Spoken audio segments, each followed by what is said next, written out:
In the 4 years I've been making YouTube videos, I've had a few things remain consistent. I have fun making videos, I somehow find a way to make things about Halo 1 or Metal Gear Solid 5, and someone in the comments asks me about something to do with PC. I don't play PC. I have no interest in playing on PC, and I don't want to be a part of the meta culture surrounding PC gaming. Today I'm Pliskin, and I'm going to explain why. To explain this fully, we're gonna have to go back, way back, to when I wasn't even 10 years old. Gaming for me was Halo Combat Evolved, Jedi Knight Academy on my dad's old PC, and LEGO Star Wars on PlayStation 2. Aside from my exposure to Halo, my parents had kept me really safeguarded. I couldn't play anything with online multiplayer, anything rated E10+ and above, and nothing my parents deemed would be scary for me. So naturally, I did what every edgy kid did during the Y2K decade. Wait till I was at my nanny's house and use her AOL dial-up computer to play Flash games. Stickpage, Encon Arcade, these were my gateways into video game exposure circa 2006. Flash games were the wild west of game development. No restrictions, no trends, the only limitations were that of the software. I got introduced to my first turn-based action game with Raft Wars, a game where you and your little brother discover treasure whilst on vacation and have to defend it from pirates around the globe. From 1700s buccaneers to Yakuza to your bitchy ginger neighbors. You have to arc your shots, to land your projectiles right on your enemy, to either knock them off the boat or kill them with blunt force trauma. You can buy power-up projectiles or spend money upgrading your boat. It's actually aged pretty well.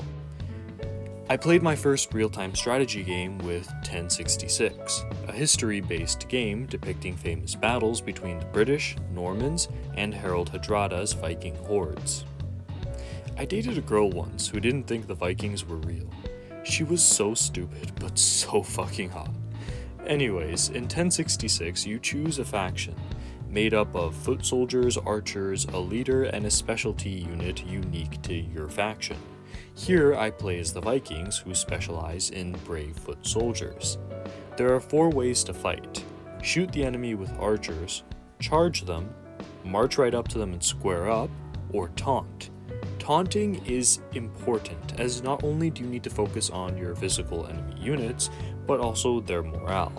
Morale dictates the likelihood of units holding their ground or fleeing the battlefield. So you have to manage your troops' positioning and combat, but also overall, the morale. Flash games could get pretty damn layered. I found my first fighter with Electric Man. Well, Electric Man 2, technically. This game had player customization, Matrix power-up super attacks, and a Y2K-ass sounding soundtrack. And of course, some cool fucking enemy designs. Also, similar to older consoles, Flash didn't save data, so you'd have to write down these passwords if you wanted to resume your games later on. My first running gun / horde mode came in the form of weapon fire. Before Firefight and before Black Ops Zombies, there was weapon fire. But the antithesis to my parents' censorship was sift heads. Can you get any edgier? A cool dude with cool sunglasses who always smokes, and look at his chick. Brings tits on a stick to a whole new meaning. I remember in one of these games you fucked her in a hot tub to regenerate your health. If that's not Y2K Edge, I don't know what is. My favorite of the series was Sifthead Zero. That showed Vinny growing into the sniper assassin we know and love. It's wild. You go from killing your cat for fucking with your teddy bear, to crushing your teacher with an AC vent, to shooting cops from trying to stop you from being one of God's drunkest drivers, to your first actual contract. While I sometimes played alone, the majority of the time I either had a friend or my brother with me. Usually it was taking turns, but some games allowed for multiplayer. Territory War was usually the one to go to. It's a turn-based game where you jump around the environment and grenade, shoot, kick each other off the map, or you can do the co-op campaign. I remember the final boss was Chuck Norris. That's how old I am, back when Chuck Norris memes were the thing on the internet. So if you said PC gaming to me when I was a kid, I thought of diverse, interesting, layered games you could play with the person next to you. Once I was about 10 to 11 years old, my parents got my brother an Xbox 360 and they got me a PlayStation 3. Halo Reach, Call of Duty Black Ops, Far Cry 3, Skyrim, BioShock, Dead Space, Dead Space 2, which was my first non-peer pressure argument rated M game where I actually convinced my parents to buy it because I was old enough. But there was just so many formative experiences there, online or offline, split screen or single player. One thing that stayed consistent was the presence of my brother, friends, or parties full of people chilling in the living room while a game goes on in the back. These were really good times for me, social times. But then came 2015.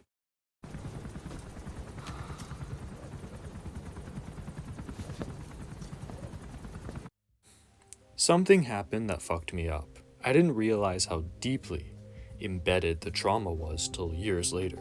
It seems so stupid, but this one event changed how I chose friends and socialized forever. It was someone's birthday. This usually meant that we'd go to paintball, swim in a pool afterwards, and then play some good old split screen, probably Black Ops Zombies. But when I got there, I was greeted by a very different sight. My friends had recently gotten into PC building, which I initially didn't think much of. But when I walked into the room, I felt sick. Everyone had brought their PCs over for a LAN party. No one was sitting next to each other. No one even fucking talked to each other. I tried suggesting the pool, maybe inviting some of the girls we knew, but literally got no response. I left this party after 15 minutes. From that day on, that's all they did. Play PC, talk about graphics cards, and rarely actually meet up outside of school. I really lost my friends that day. I understand not everyone who prefers PC is like this, and please don't misunderstand, I'm not trying to antagonize you, or LAN parties for that matter. I've actually seen LAN parties that seem pretty lit to go to, and people are still talking to each other and having fun. But the way that this kind of subculture, or culture in general, since PC gaming has kind of become its huge kind of culture, right? Not even a subculture at this point. It's like the main hegemonic thing. But anyways, the way I was introduced to all of this was earth-shattering. I don't know, maybe this was a blessing in disguise, as distancing myself from these guys was around the time where I really got into working out, chasing girls, and most importantly to this channel, it was the start of my deeper understanding of the games I grew up playing. And continued to play after losing my friends, and still play to this day after having made new friends and starting new lives and getting a girlfriend and losing a girlfriend, starting university and finishing university, being one person and then completely changing into another, but these games have remained consistently there, no matter what. No matter who comes and goes, I always have these. But it's not like all I do is retreat into the same games from my childhood. I do think the industry is great and evolving to become even better. But as Xbox and PlayStation begin furthering themselves more and more from couch co-op and split screen, and lean harder into competitive-oriented games, graphics-focused PC hardware dick measuring, and formulaic and repetitive games, I see the future elsewhere.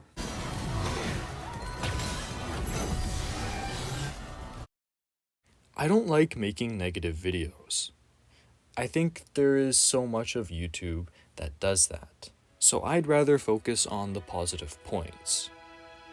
While I'm not a Nintendo fan and don't usually care about Mario and Co. outside of a few games, I have to say in terms of carrying the innovation and fun of the 6th generation of consoles and Flash games, the Switch is the future. Firstly, it takes advantage of its portability to enable experiences I thought impossible. Skyrim, BioShock 2, and Resident Evil 4 in my pocket? sold. I can bring this anywhere, utilize the screen in 3 different configurations, and not only play new games, but older games that I grew up with. Secondly, this console is all about couch co-op. Snake vs. Everyone, Resident Evil 5, and added co-op Bloody Palace, absent from the original DMC3. I'm always ready to play with friends with multiplayer Joy-Con configurations that are as easy as just snapping these things off and reconfiguring them. And again, I can configure them in multiple different ways. And the screen is accommodating to split screen even in its portable mode.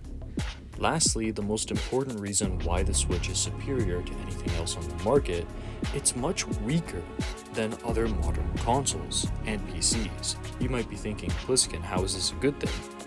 When graphical fidelity is a selling point, it receives more development time than is possible for most studios. That's why some new games feel the same. Only a few studios could afford the AAA expectations. Before the Switch, this meant most dev studios died off or became indie and had to move to PC and lose casual exposure. Now that the Switch offers a haven for lower graphical demands and less need for major publisher involvement, you can get games that can do cool and unique concepts feasibly. Let's take Astral Chain for example. With a simple 3D cel-shaded anime art style making up the graphics, more focus can go into the gameplay. In doing this, it's able to do things AAA games have tried to execute, but better. Remember Arkham Origins detective mode that boiled down to press X on glowing objects in the right order? Astral Chain has a similar mode to this, except you actually have to solve puzzles, observe environmental details, take notes of things said by NPCs. At the end of your investigation, you're interviewed to see if you've really paid attention and been a good detective. There are multiple legions, each with puzzle and combat utility, all useful for their unique single purpose. The titular chain comes into play as well as allowing for traversal, capturing, stunning, and breaking enemy advances. My favorite part though is the hub world. It's everything I wanted Metal Gear Solid 5's mother base to be.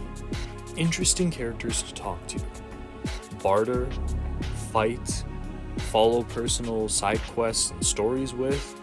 There's even a clumsy, glasses-wearing, big-titty mascot character that's always up to something worth looking forward to. And then I tried out a demo. There are tons of those on the Switch store, by the way, for this new game called Anno Mutationum? I don't know.